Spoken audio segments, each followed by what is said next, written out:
a la conferencia magistral impartida por el ministro Takashi Manabe de la Embajada de Japón en México.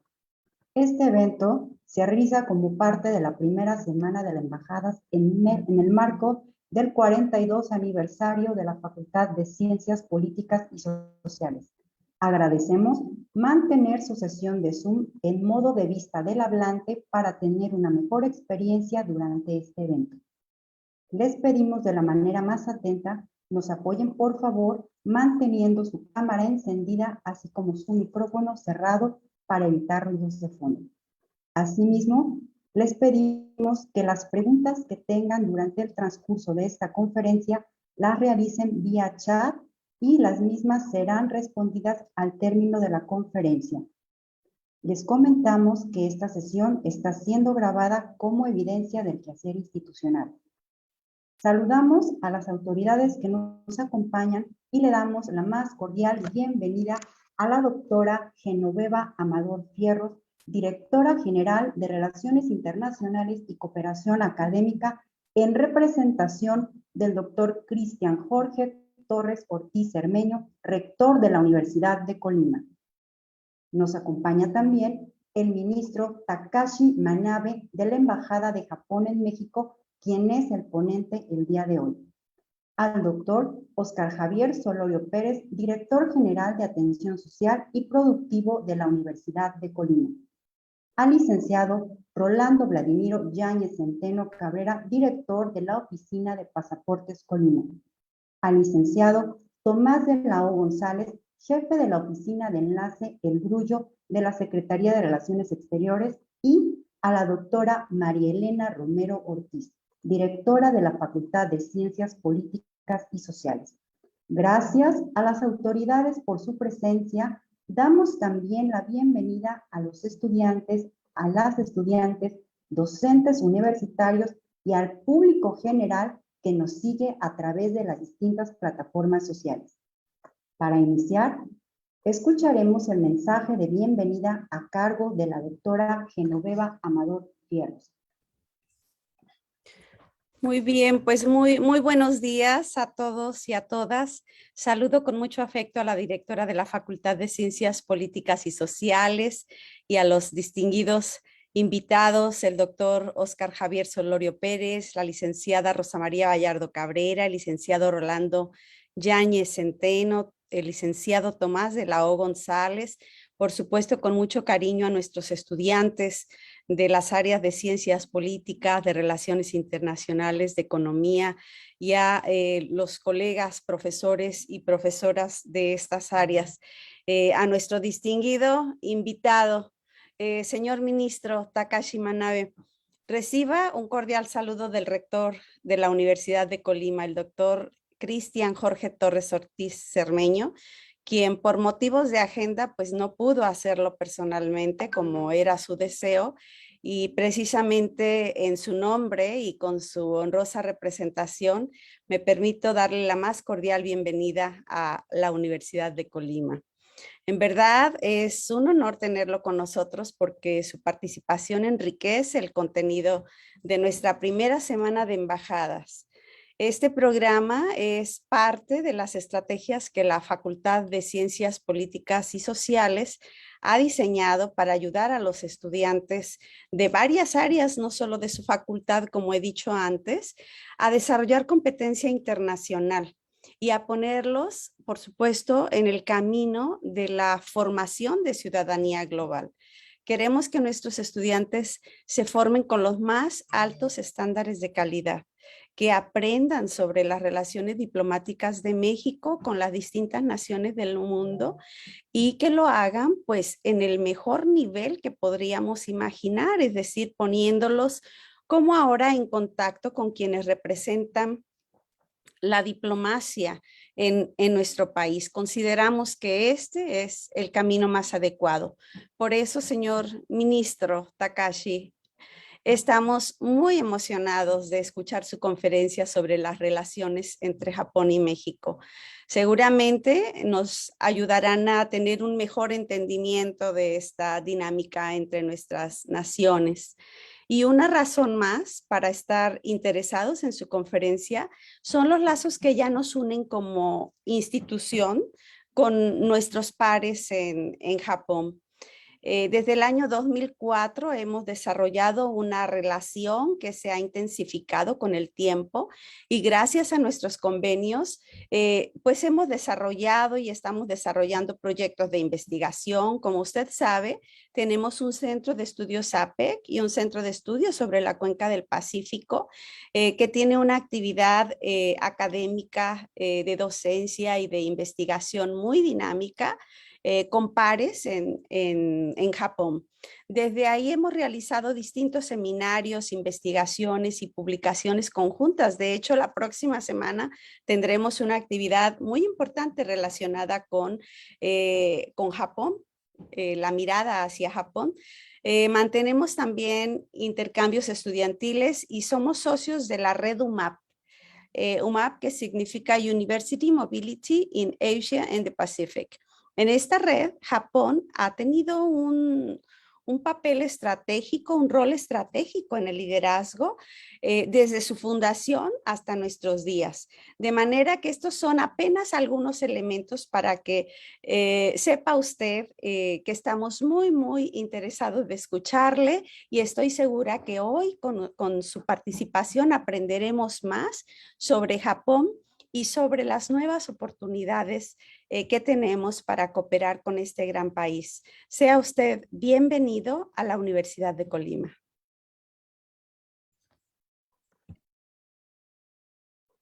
Muchas gracias, doctora Genoveva. A continuación, escucharemos una breve semblanza del ministro Takashi Manabe de la Embajada de Japón en México. Es graduado de la Facultad de Ingeniería por la Universidad de Tokio. Maestro en Relaciones Internacionales por la Universidad de Sofía. Ingresó al Ministerio de Asuntos Exteriores en 1993. Fue segundo secretario de la Embajada en México en 1996. Director adjunto de América Central y el Caribe, Ministerio de Asuntos Exteriores en 2003. Primer secretario de la Embajada de España en 2005. Consejero de la Embajada en Perú en 2007. Director de negociaciones en tratados de libre comercio con el sudeste de Asia, Ministerio de Asuntos Exteriores en 2013. Director de evaluación de política, Ministerio de Asuntos Exteriores en 2017. Ministro de la Embajada en Brasil en 2018. Y a partir del 2020 a la fecha, ministro de la Embajada de Japón en México. A continuación, cedo el uso de la voz al embajador de Japón en México, Takashi Manabe. Bienvenido.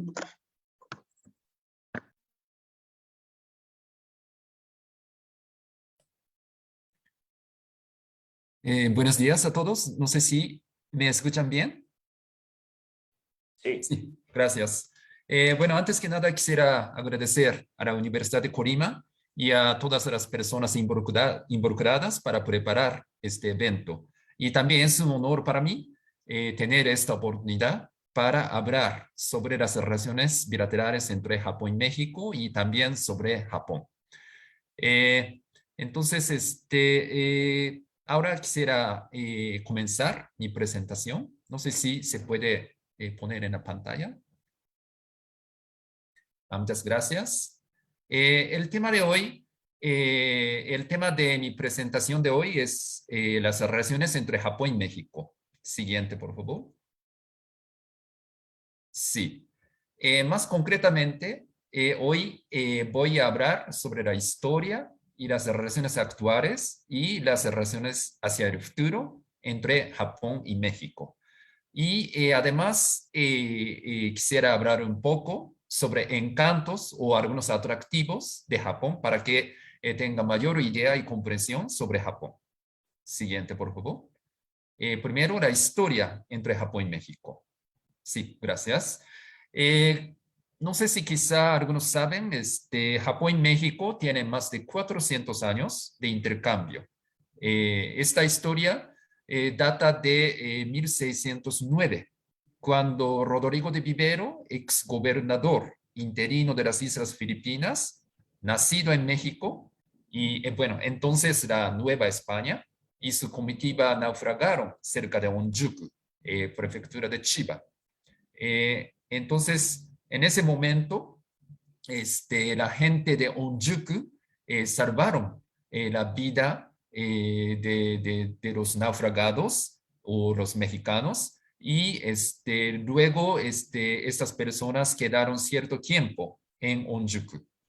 Luego, al año siguiente, Ieyasu Tokugawa, es primer shogun del señorío de Tokugawa, les ofreció un barco para que pudieran regresar a México. Entonces, es el comienzo del intercambio entre Japón y México. Y también quisiera agregar que yo soy de prefectura de Chiba. Entonces, en ese sentido, me siento muy orgulloso de ser de Chiba, donde comenzó el intercambio entre Japón y México. Y no soy exactamente de Onjuku, yo soy de la ciudad de Chiba, de la prefectura de Chiba, pero bueno, cuando era joven, yo iba fui varias veces a Onjuku, donde hay, bueno, playa, ¿no? Con mis amigos. Bueno, y luego, después, con el permiso del señorío de Tokugawa, una misión de samurái que se llama Tsunenaga Hasekura, salió de Japón en 1613 para establecer relaciones comerciales directas con México y llegó en el siguiente año cerca de Acapulco. Siguiente, por favor. Otra anécdota importante en la historia de intercambio entre los dos países es que en 1888 se firmó el Tratado de Amistad, Comercio y Navegación entre los dos países.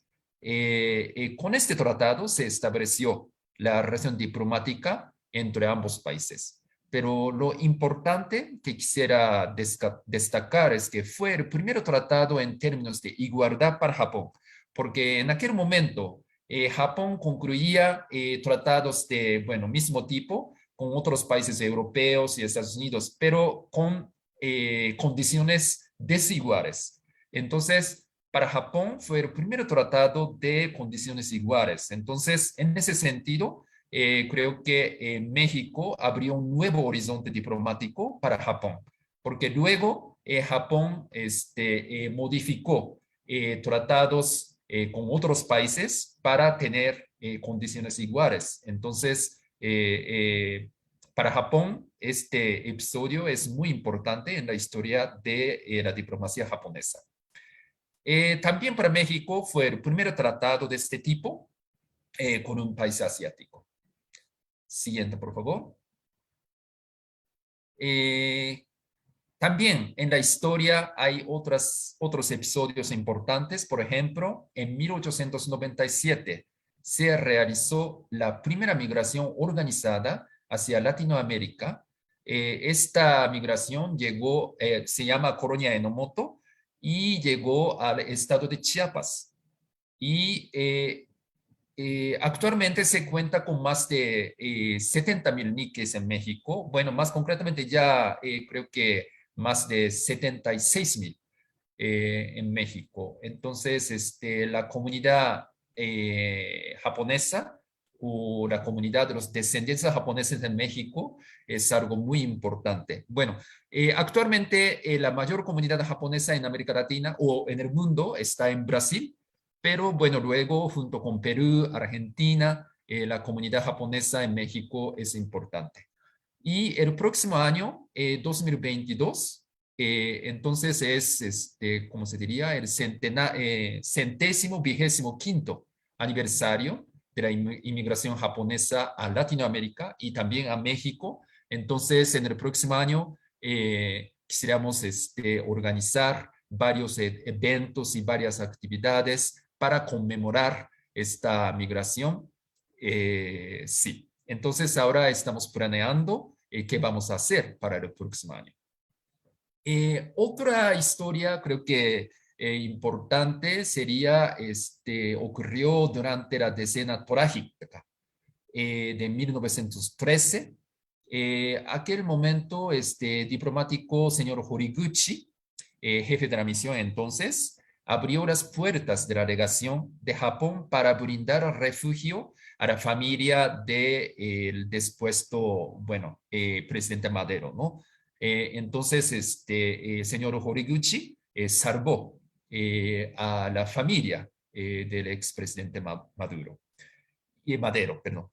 Y últimamente, en 2016, el Senado de la República reconoció esta gesta heroica del diplomático Horiguchi. Entonces, es un episodio de la amistad entre y Japón y México. Siguiente, por favor. Ahora voy a hablar sobre las relaciones actuales entre Japón y México. Siguiente, por favor. Primero, lo que quisiera mencionar es que Japón y México son socios estratégicos globales que comparten valores universales. Cuando hablamos de valores universales, eso quiere decir, por ejemplo, democracia, libertad, derechos humanos, imperio de la ley, libre comercio, etc. Creo que es importante porque es un fundamento para las relaciones bilaterales entre los dos países. Entonces, en base a esto, esforzamos de manera conjunta para abordar y resolver los retos o asuntos globales, como cómo vamos a proteger o defender valores universales y cómo vamos a hacer frente a la pandemia y salud global y cambio climático. Ahora es uno de los asuntos más importantes en la comunidad internacional, y desarme y no proliferación de armas nucleares también es el tema importante, sobre todo ahora el nuevo primer ministro Kishida es de Hiroshima, bueno, como saben, donde se cayó la bomba atómica durante la Segunda Guerra Mundial. Entonces, señor Kishida, el primer ministro, tiene un sentimiento especial o voluntad muy fuerte sobre este tema. Y también desastres naturales como Japón y México sufren con frecuencia varios desastres naturales. Entonces, es un tema o es una área importante donde podemos cooperar.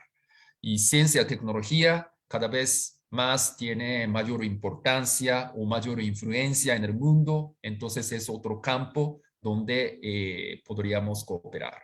Y economía libre y justa, también compartimos la idea básica de la importancia de economía libre y justa. Y entonces, ahora, por ejemplo, Japón y México son miembros del TIPAD, Grupo 20, la OCDE, APEC y también organizaciones internacionales en el campo de comercio como la OMC. Entonces, los dos países podemos colaborar en estos foros sobre este tema. Siguiente, por favor. Ahora quisiera explicar algunos datos concretos sobre las relaciones económicas entre los dos países. Creo que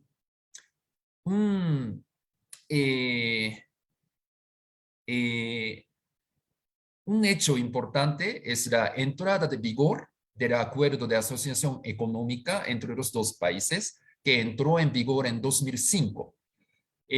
Para Japón es el segundo acuerdo de este tipo, pero bueno, el primer acuerdo es con Singapur, pero con el acuerdo con México cubre, por ejemplo, el sector agrícola de manera importante. Entonces, en ese sentido, es el acuerdo muy importante para Japón y también abrió nuevo horizonte para la política comercial de Japón. Y Japón actualmente es el sexto socio comercial de México y el segundo destino de las exportaciones agrícolas mexicanas. Después de la entrada en vigor de este acuerdo, se aumentó de manera marcada las exportaciones e importaciones entre los dos países. Las exportaciones de Japón y México crecieron 59%. Perdón. Las exportación, las exportación de Japón a México crecieron 147% y de México a Japón 59%. Y en total aumentó 85%. Entonces eso significa que más o menos ahora comercio anual entre los dos países es doble comparado con el periodo anterior del acuerdo. Y además, ahora Japón y México son miembros de TIPAD. TIPAD es Tratado Integral y Progresista de Asociación Transpacífico. Japón y México son miembros de este acuerdo junto con otros ahora 9 miembros, entonces en total 11 de la región de Asia-Pacífico. Entonces, y además es un tratado muy moderno y de muy alto nivel. Entonces, con el TIPAD se espera que se fortalezca aún más la relación comercial o la relación económica en general entre los dos países a través del TIPAD. Gracias. Siguiente, por favor. Ahora vamos a ver inversión directa hacia México en términos de flujos. También aquí se puede ver la tendencia de aumento, sobre todo después de la entrada de vigor del acuerdo bilateral en 2005. Bueno, en los últimos años creo que hubo algún impacto o influencia de la pandemia, entonces se redujo un poco la inversión, pero bueno, con el TIPAD y con la recuperación con la recuperación económica hacia post-pandemia, se espera que otra vez se aumente la inversión directa de Japón hacia México. Siguiente, por favor. Ahora, inversión directa, pero en términos de inversión existencial o inversión acumulada. Aquí también, claramente después de 2005, del año 2005, se ha estado aumentando la inversión directa de Japón de manera impresionante. Entonces, ahora la inversión existente en México de Japón es más o menos, creo que es mayor de 6 veces comparado con el año 2004. Y Japón ahora es el cuarto mayor inversionista en México, después de Estados Unidos, España y Canadá. Y primero inversor entre los países asiáticos para México. Siguiente, por favor. Cuando hablamos de la inversión japonesa en México, creo que el sector más importante es el sector de vehículo o sector automotriz. Como ve, hay fábricas de Nissan, Toyota, Honda y Mazda. Son 4 empresas principales de vehículos de Japón. No hay muchos países, o hay pocos países, creo, donde hay fábricas de estos 4 empresas en un país. En ese sentido, creo que México es uno de los países más importantes para Japón para el sector automotriz. Y estas empresas están fabricando vehículos en México para el mercado de México y también para exportar a Estados Unidos utilizando TEMEC. En ese sentido, creo que sí, para México y también para Japón es muy importante. Y además, estas empresas están contribuyendo a la economía mexicana a través de crear empleos y transferencia tecnológica y también desarrollo de recursos humanos. Y también quisiera agregar que como tenemos cada vez mayor presencia de las empresas japonesas. Entonces, la comunidad japonesa, sobre todo en la región de Bajío, decidimos establecer el consulado, primer consulado general de Japón en México, en la ciudad de León, y inició labores en 2016. Siguiente, por favor. Entonces, con el aumento de comercio e inversión entre los dos países, naturalmente el número de empresas japonesas en México también siguen aumentando, sobre todo después de la entrada de vigor del acuerdo bilateral. Y actualmente en México, 1.300 empresas japonesas están operando y están contribuyendo a la economía mexicana. Y es el mayor número de las empresas japonesas en la región de América Latina. Como ve, como en general, por ejemplo, Brasil tiene mayor población y mayor tamaño económico en América Latina, pero en términos de número de empresas japonesas, México tiene mayor número que, por ejemplo, en Brasil.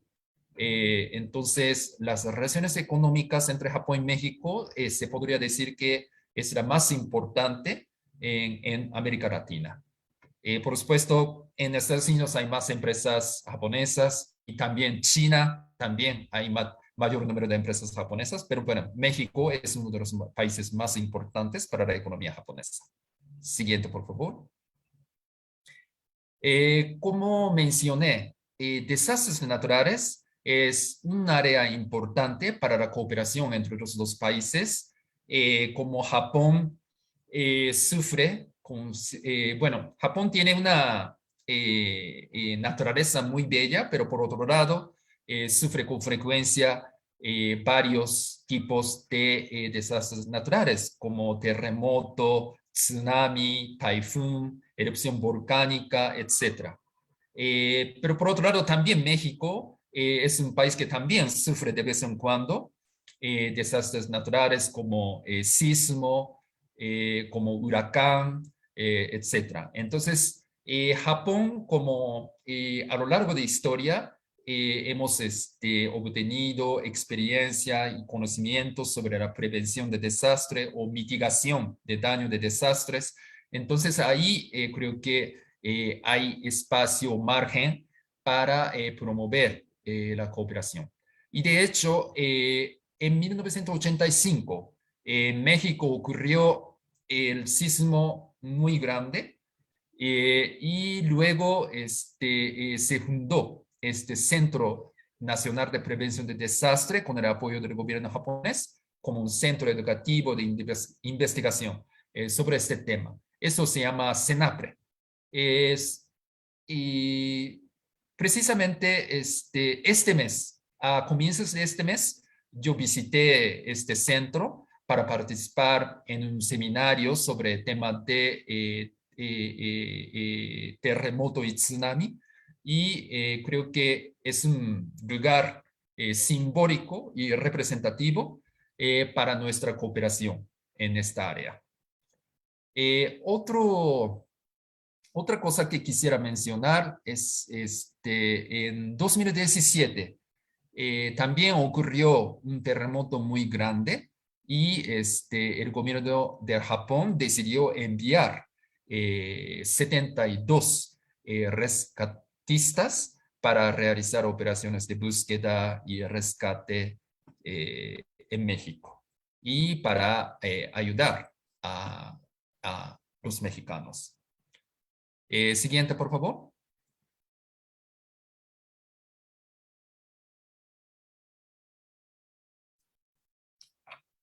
Perdón. Siguiente, por favor. ¿No aparece? Ah, perdón. Sí. Otra área que quisiera mencionar es ahí. ¿No pasó otra hoja de intercambio cultural académico? Ah, ¿no? Perdón. Ah, sí, eso, sí. Perdón. También quisiera mencionar otros intercambio en otras áreas, intercambio cultural, académico y deportivo. También podemos desarrollar nuestras cooperaciones. Sobre cultura, creo que, bueno, la cultura pop y la cultura tradicional de Japón son tienen bastante popularidad en México, entonces queremos promover, por ejemplo, a través de redes sociales, la cultura de Japón. Y turismo y gastronomía también tiene posibilidad. Y sobre todo creo que Japón y México son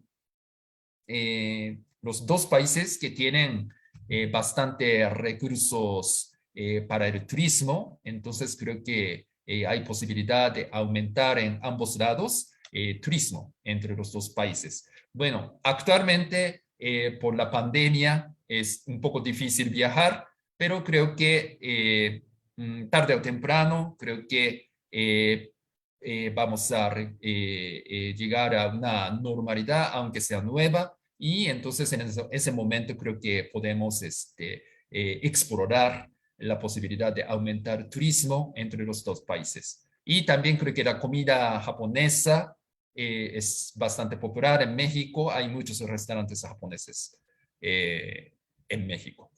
Y en el área académica hay muchos convenios entre universidades, entre los dos países, y también se realizó la cuarta cumbre de rectores, participando UNAM y CONMEX, y para el próximo año estamos planeando realizar la quinta cumbre de rectores Japón y México.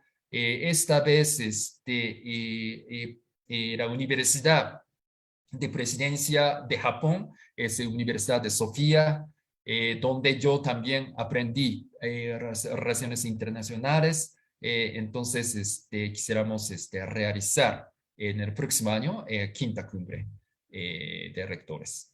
Y deporte, bueno, hay partidos amistosos, sobre todo, bueno, este año realizamos con éxito, bueno, aunque durante la pandemia realizamos la Olimpiada y la Paralimpiada de Tokio, y también participaron muchos atletas mexicanos, y sobre todo en fútbol, bueno, quisiera mencionar que para la medalla de bronce, y Japón y México se enfrentaron y México ganó, y ganó en medalla de bronce, ¿no? Entonces, quisiera decir enhorabuena y felicidades a la selección mexicana y a los mexicanos. Sí, siguiente, por favor. Sí, ya hablé sobre tema de turismo. Bueno, número de visitantes quiere decir que eso incluye visitantes por negocio y también por turismo y también por motivos personales. Pero bueno, la tendencia es claramente este aumento, pero bueno, la excepción es de 2020. Por supuesto, por el impacto de pandemia, disminuyó los visitantes entre los dos países, pero bueno, después o en el periodo post pandemia, creo que podemos esperar que se recupere el número de visitantes, o aún se aumente el número de visitantes entre los países por negocio o por turismo. Gracias. Siguiente, por favor. Ahora quisiera hablar sobre las relaciones hacia el futuro. Siguiente, por favor. Quisiera explicar un poco sobre la visita del señor Motegi, ministro de Relaciones Exteriores de Japón. Visitó México en enero de este año. Bueno, ahora señor Motegi salió del Ministerio de Relaciones Exteriores para ser número segundo del Partido Liberal Demócrata. Ahora este nuevo ministro de Relaciones Exteriores es señor Hayashi. Y bueno, cuando visitó señor Motegi a México, sostuvo reuniones con el secretario general de Relaciones Exteriores y también la secretaria Cloutier de Economía. Siguiente, por favor. Hay varios logros importantes en la visita del ministro Motegi. Por ejemplo, se reafirmó el fortalecimiento de la colaboración estratégica y también el ministro Motegi expresó su deseo de estrechar la cooperación para el mantenimiento y fortalecimiento del orden internacional libre y abierto. Y también los dos ministros, quiero decir, señor Motegi y señor Ebrard, abordaron los temas globales como la pandemia o cambio climático, y también ambas partes reafirmaron la cooperación sobre TIPAD y la realización de la reforma de la OMC, que es un asunto también importante. Siguiente, por favor. Cuando hablamos de mantenimiento y fortalecimiento de orden internacional, la idea básica que tenemos es ese Indo-Pacífico libre y abierto, que se llama FOIP. En inglés, Free and Open Indo-Pacific. Es uno de los ejes más importantes de la política exterior de Japón, y que se compone de, principalmente tres cosas. Primero es promover y establecer valores universales como imperio de la ley, la libre navegación, libre comercio, etc. Y segundo es tema económico, para buscar la prosperidad económica, para mejorar conectividad y por fortalecer asociaciones económicas. Entonces, el TIPAD, por ejemplo, es un ejemplo concreto. Y tercero, es para promover la paz y la estabilidad del mundo en la región de Indo-Pacífico. Y México, evidentemente, es un país ubicado en el Pacífico, en la cuenca del Pacífico. Entonces, creo que es importante promover la cooperación o colaboración sobre este asunto entre los dos países. Siguiente, por favor. También, actualmente, la pandemia del COVID-19 es un tema prioritario. Entonces, Japón está realizando o implementando algunos proyectos de cooperación en esta área para que México pueda hacer frente a esta pandemia de manera más efectiva. Hay tres proyectos principales, básicamente a través de las organizaciones internacionales, pero con recursos financieros del gobierno de Japón. Primero es cooperación financiera no reembolsable a través de la UNOPS. Es una organización de las Naciones Unidas para proveer equipos médicos a través de esta organización. Segundo proyecto es apoyo de emergencia en Centro y Sudamérica. Entonces es un proyecto regional y por supuesto incluyendo México a través de la OPS, Organización Panamericana de Salud, para cooperación técnica en esta área, como la capacitación de las para fortalecer la capacidad para detectar a las personas infectadas o envío de expertos, etc. La tercera es la cooperación financiera no reembolsable a través de la OIM, Organización Internacional de Migración. Ya teníamos este proyecto con esta organización para el tema de migración, pero después de que ocurrió la pandemia, agregamos un elemento relacionado a la pandemia en este proyecto. Entonces, ahora hay una parte de este proyecto que provee, por ejemplo, insumos como cubrebocas o ampliación de los albergues migratorios para prevenir la infección, etc. Sí. Entonces, después de la pandemia, hemos cambiado este proyecto para hacer frente a esta situación. Siguiente, por favor. Ya he mencionado TPAT, pero quisiera explicar un poco sobre este tema porque es un acuerdo muy importante que entró en vigor en 2018 y participantes son 11 países actualmente, incluyendo Japón y México, y también hay otros países como Australia, Canadá, y de América Latina, Chile y Perú también son miembros. Pero bueno, de momento Chile, Brunei y Malasia todavía han firmado, pero todavía no han ratificado el acuerdo. Entonces, ahora este tratado está vigente entre los 8 países, entonces. Y a través de este acuerdo implementamos la liberalización de comercio de bienes y servicios y también inversión. Y también este acuerdo establece las reglas de muy alto nivel sobre amplias áreas como inversión, facilitación de comercio, comercio digital. También es un tema cada vez más importante y también empresas del Estado para mantener condiciones iguales de competencia entre empresas estatales y empresas privadas. Y también protección de propiedad intelectual también es otro tema importante. Entonces, en conjunto, la idea de TPAT es crear una zona de economía libre y justa en esta área de Transpacífico.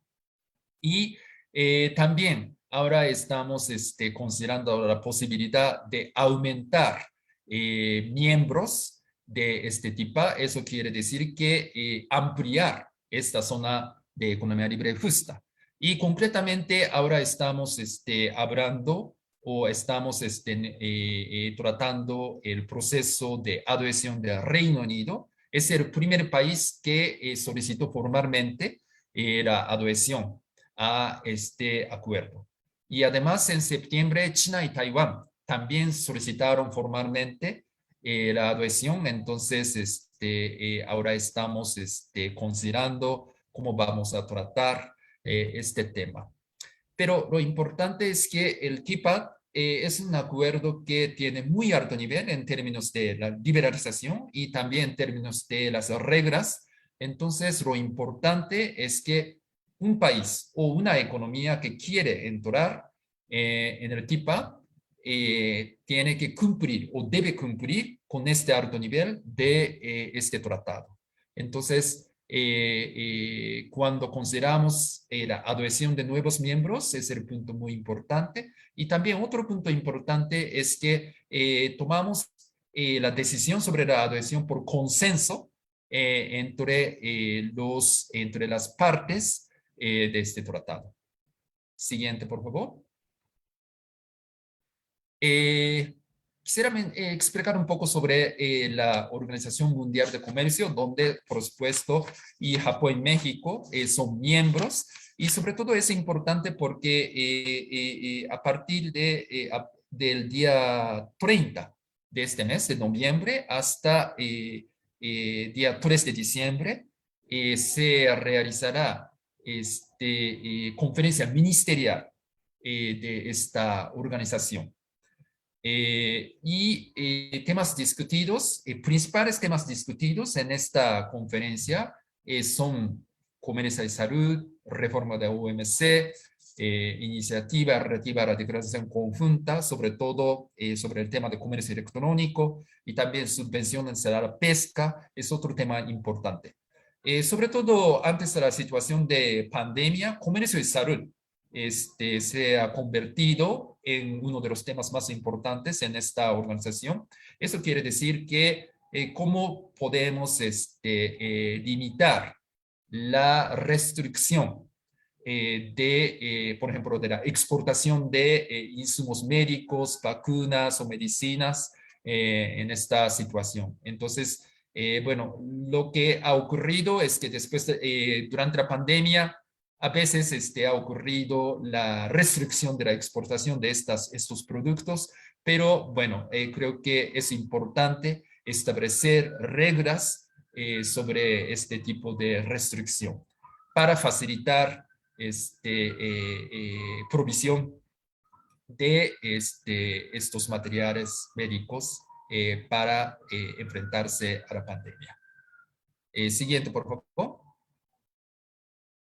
Bueno, ya he explicado sobre las relaciones bilaterales entre Japón y México y ahora quisiera presentar un poco sobre algunos encantos o atractivos de Japón.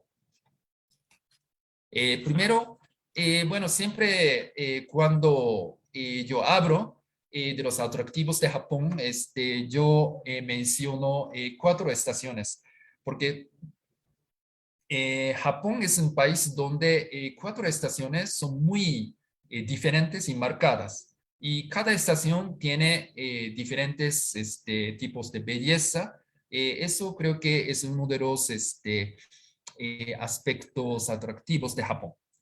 Por ejemplo, en primavera, florecimiento de cerezos es muy precioso. Y verano en Japón hace mucho calor. Pero bueno, es una estación también bella cuando, bueno, muchas personas van a la playa o a la montaña, por ejemplo. Y otoño también es otra estación muy preciosa, sobre todo con el cambio de color de árboles de verde a amarillo rojo. Sí. Y invierno sobre todo en el norte de Japón nieva mucho. Entonces, durante un año hay mucho cambio de clima y por estaciones. Creo que es una de las características interesantes de Japón. Siguiente, por favor. Creo que Japón también tiene naturaleza muy bella, como México. Pero creo que hay 2 tipos de belleza, belleza natural y belleza creada.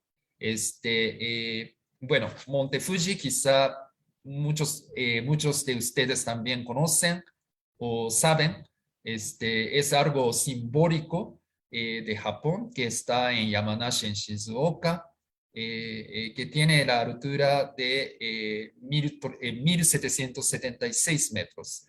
Y Matsushima de Miyagi también es uno de los paisajes más bonitos de Japón, con muchas islas pequeñitas en el mar, cerca de la costa. Luego Jardín Korakuen de Okayama es uno de los jardines más bonitos de Japón. Y también Jardín de Templo Ryoanji, de Jardín de Piedras, también es muy importante, es muy precioso. Entonces, si alguien tiene oportunidad para visitar Kioto, yo recomiendo que visite, por ejemplo, este templo. Siguiente, por favor. Voy a explicar algunos contrastes, ¿no? Que hay en Japón. Bueno, Japón es uno de los países donde coexisten de manera armónica y antigüedad y modernidad. De antigüedad, bueno, aquí hay una foto de un fotógrafo muy famoso de Japón sobre Templo Kofukuji de Nara.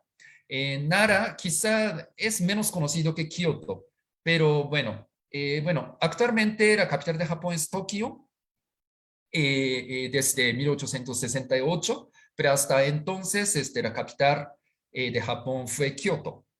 Pero hasta 784, siglo VIII, Nara fue capital antes de Kioto. Entonces, Nara tiene, por ejemplo, templos o santuarios más antiguos de Japón. Entonces, si les gusta historia o cultura tradicional de Japón, es interesante visitar Nara. Y Nara está muy cerca de Kioto y Osaka, entonces cuando visite, si tiene oportunidad de visitar Osaka o Kioto, también podría visitar Nara. Hay también fotos de Hida Takayama de Gifu, donde se mantienen edificios antiguos o tradicionales de Japón, hechos de madera. También es interesante. Y a la derecha hay parte moderna, digamos, de Japón, como Odaiba de Tokio, y también Shibuya de Tokio. Quizás sobre todo los jóvenes creo que conocen bien o saben de la fama de Shibuya, donde se congregan muchos jóvenes en esta área de Tokio. Siguiente, por favor. Otro contraste es la cultura tradicional y cultura pop de Japón. Y bueno, hay muchas cosas de culturas tradicionales como ceremonia de té y también como, por ejemplo, kado, arte de flores, también shodo, arte de caligrafía. Hay varios tipos de artes tradicionales y también de teatro. Kabuki quizá es más conocido y es más, ¿cómo se diría? Más espectacular o extravagante, con maquillajes muy impresionantes como esta foto. Pero también hay otros teatros tradicionales como No, es más tradicional, y Kyogen es teatro cómico, y también Bunraku es el teatro con muñecas. Y por otro lado, cultura pop, quizá ustedes saben o conocen mejor que yo. Hay anime, es bastante popular a nivel internacional, y también música pop quizá menos popular que, por ejemplo, anime y manga, pero bueno, para algunos también tiene cierta popularidad. La foto es de un grupo de 3 mujeres que se llama Perfume. Creo que es uno de los más conocidos grupos de música pop de Japón. Siguiente, por favor. Otro contraste es la artesanía tradicional y tecnología moderna de Japón.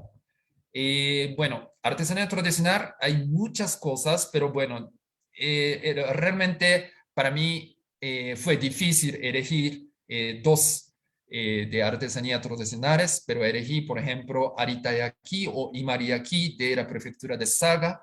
Quizá es uno de los cerámicas más, ¿cómo se diría?, sofisticadas de Japón, que está en la isla de Kyushu. Y también lámina de oro, Kanazawa Haku, también es impresionante, es muy fino y se necesita una técnica especial para elaborar este tipo de artesanía. Y Kanazawa es una ciudad en la región de Hokuriku, y quizás si tiene interés sobre artesanía tradicional, Kanazawa es uno de los mejores lugares para disfrutar o apreciar artesanías tradicionales. Hay muchas cosas muy bonitas y muy elaboradas. Además, bueno, Kanazawa también tiene gastronomía muy impresionante, quizá una de las mejores en Japón. Bueno, luego de la tecnología moderna, quizá Shinkansen, creo que es muy conocido, Tren Bala, muy rápido, pero otro lado, muy seguro. Desde el comienzo de esta línea de Shinkansen no ha ocurrido ningún incidente con fallecimiento. Entonces, es muy, ¿cómo se diría? Eso representa alto nivel de tecnología de Japón, y además cuando visita Japón y hace turismo es muy conveniente utilizar tren bala, por ejemplo, entre Tokio y Kioto.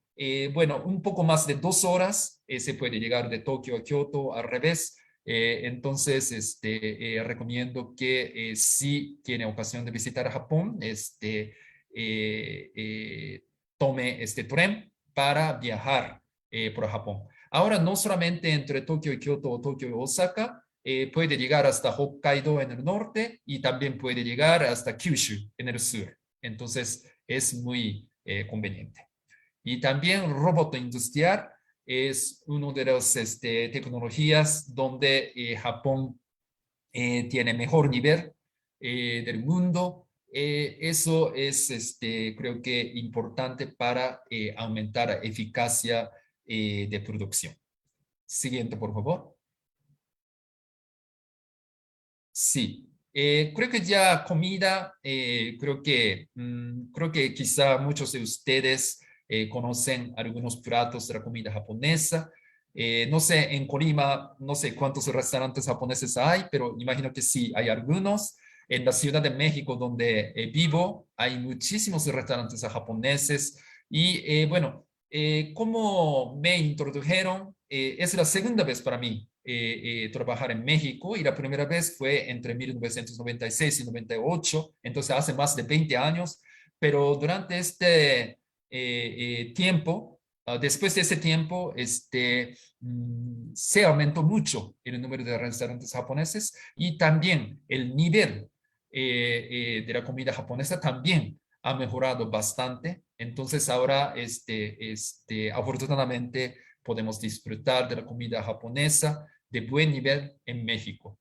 Y yo aquí presenté varios platos representativos de Japón, de la comida japonesa, pero hay mucho más.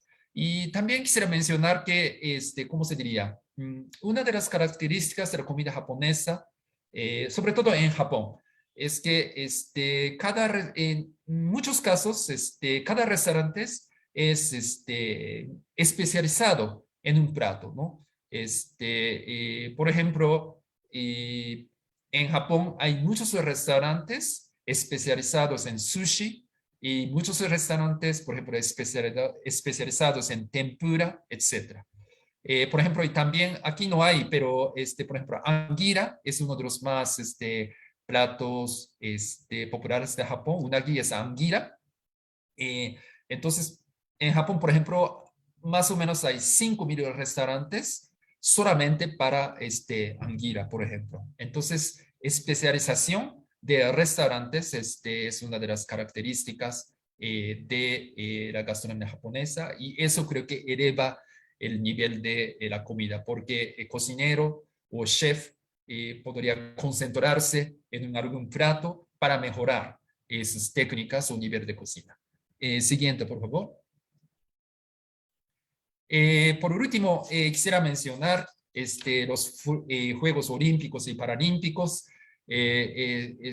porque es importante. Bueno, estaba previsto que se realizaría en 2020, pero por la pandemia aplazó estos aplazamos estos juegos para este año, pero mantenemos el nombre como Tokio 2020. Y de México también participaron muchos atletas y agradecemos a esta participación a pesar de la pandemia y también los atletas mexicanos también lograron muchos logros y muchos éxitos, sobre todo, bueno, Selección de México, bueno, ganó medalla de bronce, como mencioné, ganando a la selección japonesa. Y también hay otros atletas que ganaron medallas, como se presenta aquí. Siguiente, por favor. También sobre Paralímpicos, bueno, no sabía que, bueno, en caso de México, sobre todo, en Paralímpicos, ganan más medallas que en Olímpicos. Para mí es muy interesante, pero es por esfuerzos de muchos mexicanos que aunque tienen algunas desventajas, eso es, creo que es muy importante. Sobre este tema de Paralímpicos quisiera mencionar una anécdota, porque hace años un voluntario japonés que tiene, bueno, por supuesto, experiencia de tenis de mesa, vino a México para enseñar a los mexicanos tenis de mesa. Y 3 alumnos de él consiguieron participar en la Paralimpiada de Tokio, como la señora Cigara, señora Pérez y señor Reyes. Creo que es un ejemplo de la colaboración en la área de deporte y bueno, espero que después de estos Juegos Olímpicos Paralímpicos quisiéramos dar seguimiento para mantener o aumentar el intercambio en el área de deporte también. Bueno, aquí no hay foto, pero por ejemplo, en México, lucha libre, es muy como famosa, pero algunos luchadores mexicanos son muy conocidos en Japón. Sobre todo, creo que ya es mayor, pero todavía sigue luchando. Por ejemplo, Mil Máscaras, es muy conocido en Japón. Cuando era pequeño, yo vi muchas veces en la televisión la lucha de Mil Máscaras y yo soy uno de los aficionados de él. Él también consiguió por contribución al intercambio entre los dos países. Este año consiguió o recibió la condecoración de Japón. Creo que eso es muy importante. Y también en el boxeo, también hay muchos intercambios entre los dos países, sobre todo en México tiene un alto nivel de boxeo. Entonces, algunos luchadores de boxeo japoneses vinieron a México para entrenarse, bueno, etc. Y también fútbol, hubo señor Honda, jugó en Pachuca en algún momento, y entonces hay algunos muchos intercambios entre los dos países. Bueno, siguiente, por favor. Bueno, entonces eso es todo de momento y espero que en mi presentación tengan mayor interés y mayor comprensión sobre las relaciones importantes entre México y Japón y también sobre Japón. Y espero que tengan, espero que llegue lo más pronto posible normalidad para que ustedes tengan oportunidad para visitar Japón, para conocer Japón. Muchísimas gracias.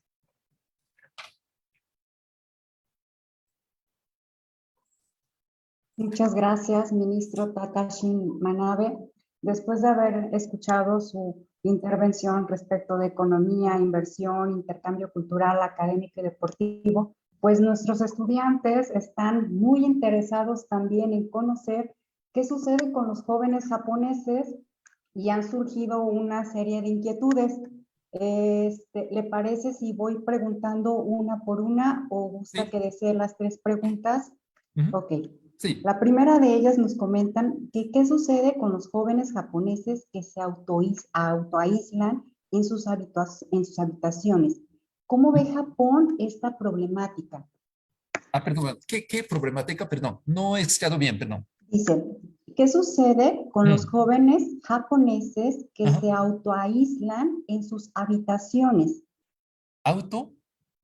Que se quedan encerrados en sus cuartos, que no quieren estar en contacto con sus familias, que están como en su propio mundo, están, digamos, encerrados en su mundo, en su cuarto. ¿Y cómo ve Japón esta problemática? Señor ministro, se refiere a los jóvenes hikikomori. Hikikomori, ¿no? Sí, ya entendí. Muchas gracias. Profesora, muchas gracias. Sí. ¿Cómo ve este problema? Es una pregunta bastante difícil, pero bueno, primero tengo que reconocer que existe este problema en Japón y es un problema serio. Entonces, tenemos que mejorar la situación o solucionar este problema. Pero bueno, creo que este tipo de tema no se puede solucionar de inmediato, entonces tenemos que tratar o tenemos que mejorar la situación de manera gradual, pero bueno, no sé, ¿cómo diría? Es una pregunta un poco difícil, pero por supuesto reconozco o reconocemos esta situación y es un problema serio y tenemos que mejorar y resolver. La siguiente dice, ¿cuáles son los retos para las relaciones Japón-México? No solo a corto plazo, sino también a mediano o a largo plazo. ¿Retos globales? Perdón, ¿retos? Los retos para las relaciones Japón-México. Ok, sí, muy bien. Primero quisiera destacar que en términos generales, las relaciones bilaterales entre Japón y México siempre son relaciones de amistad y de cooperación y son excelentes. Eso primero quisiera destacar. Pero por otro lado, por supuesto, hay margen para mejorar estas relaciones bilaterales, sobre todo, bueno, en campo económico, creo que podemos todavía, sobre todo después de la entrada de vigor en TIPAT, podemos fortalecer o aumentar las relaciones económicas entre los dos países. Pero aparte, las relaciones bilaterales son ya excelentes, pero bueno, como Japón y México, bueno, México es uno de los países más importantes o con mayor economía o mayor población en esta región junto con Brasil y juega un papel importante o tiene que jugar un papel importante en la escena internacional. Entonces, en ese sentido, creo que además de las relaciones bilaterales, creo que quizá podemos colaborar o fortalecer nuestra colaboración en el contexto multilateral o en el contexto global.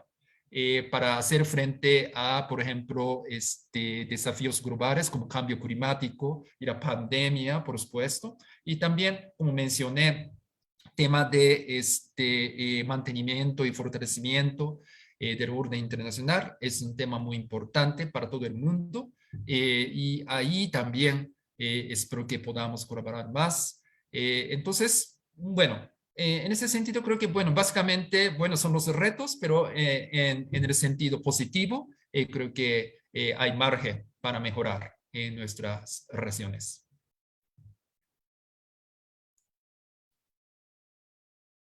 Además de preguntas, ministro, comentarle que también tenemos muchos mensajes de felicitaciones, de agradecimiento por su conferencia.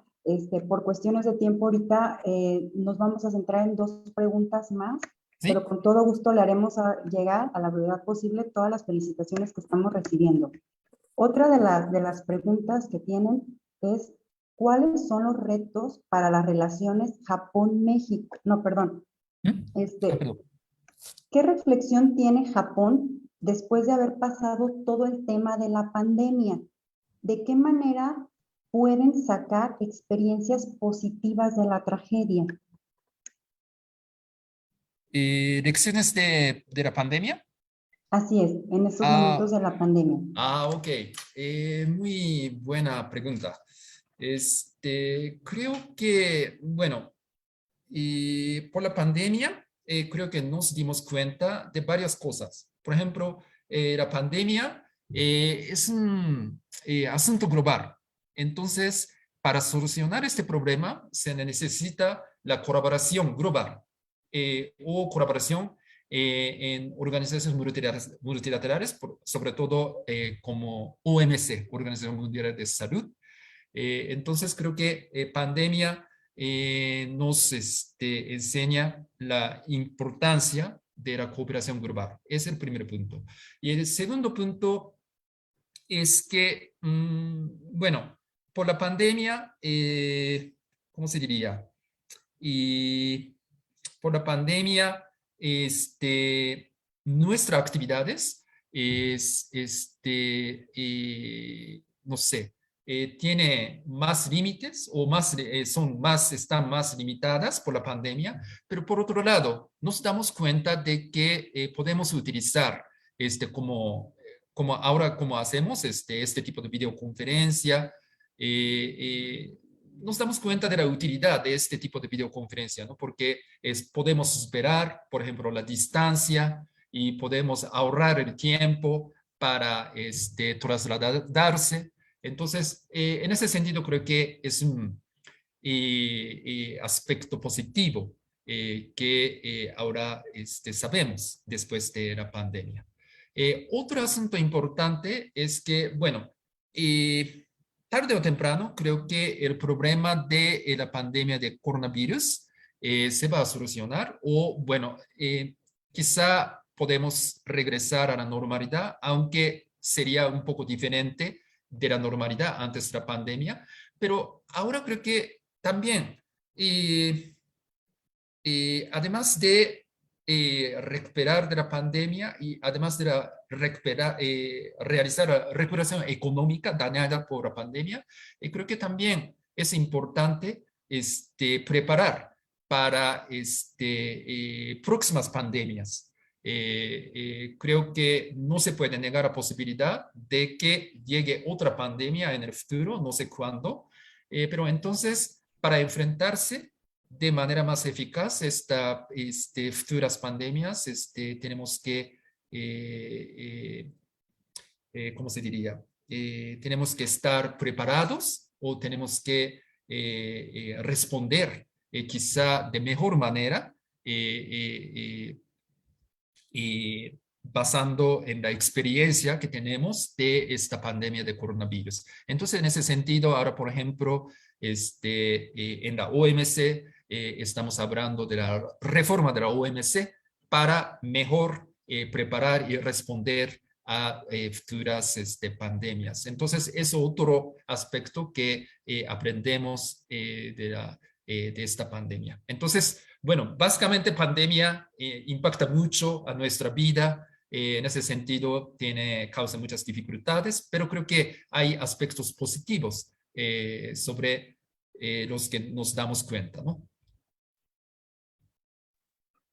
Gracias. Ya por último, Sí. en el ámbito culinario, ¿cuáles son las limitantes para poder comercializar los productos del campo agrícola mexicano? ¿Cuáles son los productos agrícolas que México comercializa en Japón? Perdón. Productos mexicanos que comercializar en Japón. Así es. Y hay otra pregunta. ¿Y cuáles son las limitantes para poder comercializar los productos del campo agrícola mexicano? Limitantes para poder comercializar los productos del campo agrícola. Así es. Limitantes para, por ejemplo, exportar productos mexicanos a Japón, por ejemplo. Bueno, limitantes, no sé cuál sería. Bueno, de alguna manera creo que, ¿cómo se diría? México y Japón, entre México y Japón hay cierta distancia. Entonces, cuando hay distancia, creo que es un poco difícil, por ejemplo, exportar productos que necesita ser frescas, como verdura, o pescado o frutas, etcétera. Pero bueno, con el desarrollo tecnológico, bueno, en caso de verduras quizá es un poco difícil, pero sobre frutas, pescados, realmente México está exportando algunos productos a Japón y creo que con el desarrollo tecnológico o técnicas podemos superar este tipo de limitantes causados por la distancia geográfica. Perdón, segundo punto es, perdón, me olvidé, perdón.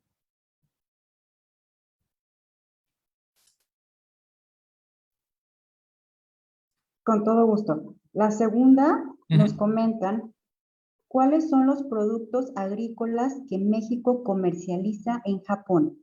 Ok, ya. Muy bien, gracias.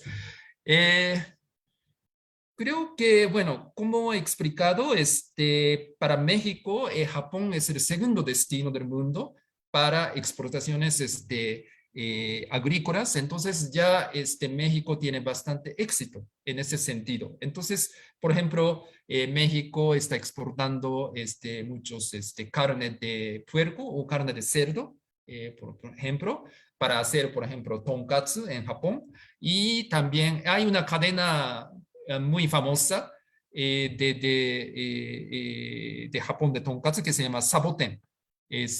Saboten es como nopales. Entonces, eso viene porque esta cadena de tonkatsu utiliza carne de cerdo o de puerco de México.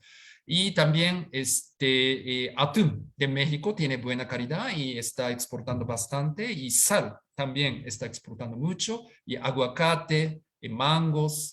Entonces ya actualmente ya México está aumentando y exportación agrícola a Japón y creo que tiene muchas posibilidades como carne, otros tipos de carne, frutas o pescados y mariscos. Entonces creo que en ese sentido creo que la situación está positiva para México y también para Japón, porque podemos disfrutar de productos agrícolas de buen nivel de México. Sí.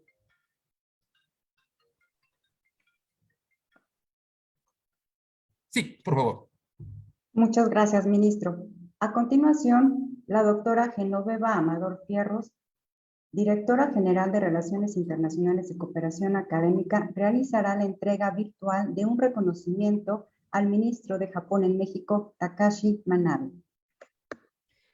Muy bien, pues muchísimas gracias, señor ministro Manabe, por su extraordinaria conferencia. Yo creo que la participación tan amplia que tuvimos expresada en el chat demuestra el gran interés que usted despertó en la audiencia, ¿verdad? Y no es menor el hecho de que en un tiempo récord usted nos ha permitido actualizar y ampliar nuestro entendimiento por las relaciones entre nuestro país con Japón y nos ha llevado en un viaje maravilloso por la coexistencia de ese Japón antiguo con el moderno, la cultura tradicional y la pop, la artesanía y la tecnología, y terminó con la deliciosa comida japonesa, que ahora son las 12 y imagínense cómo nos dejó, ¿verdad?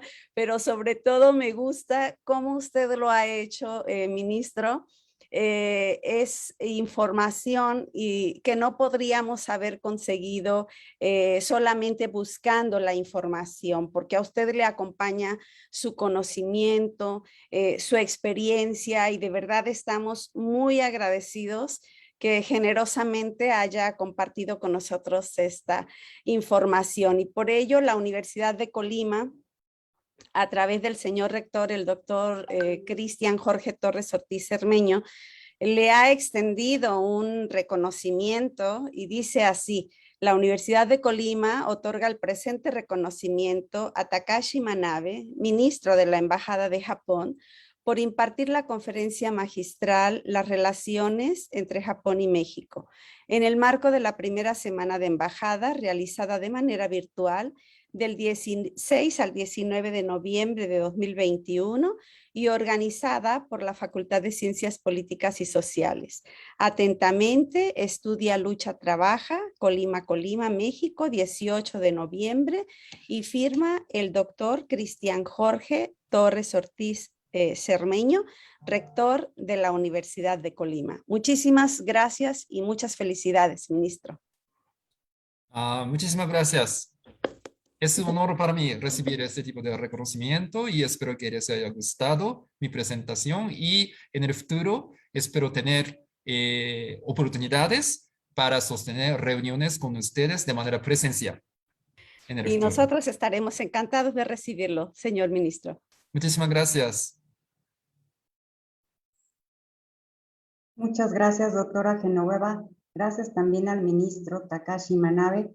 De esta manera, damos por concluido el evento, agradeciendo a las autoridades por su presencia, a las y los estudiantes, docentes universitarios, público en general que nos sigue a través de las distintas plataformas sociales, y les recordamos que el día de mañana continuamos con la conferencia magistral del doctor Javier Dávila Torres, que se transmitirá el día de mañana a las 11 horas. Muchas gracias a todas y todos por su asistencia. En este momento, el anfitrión de la sesión virtual dará por concluida nuestra sesión. Que tengan un excelente día. Muchas gracias.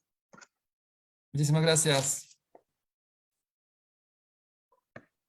Hasta luego.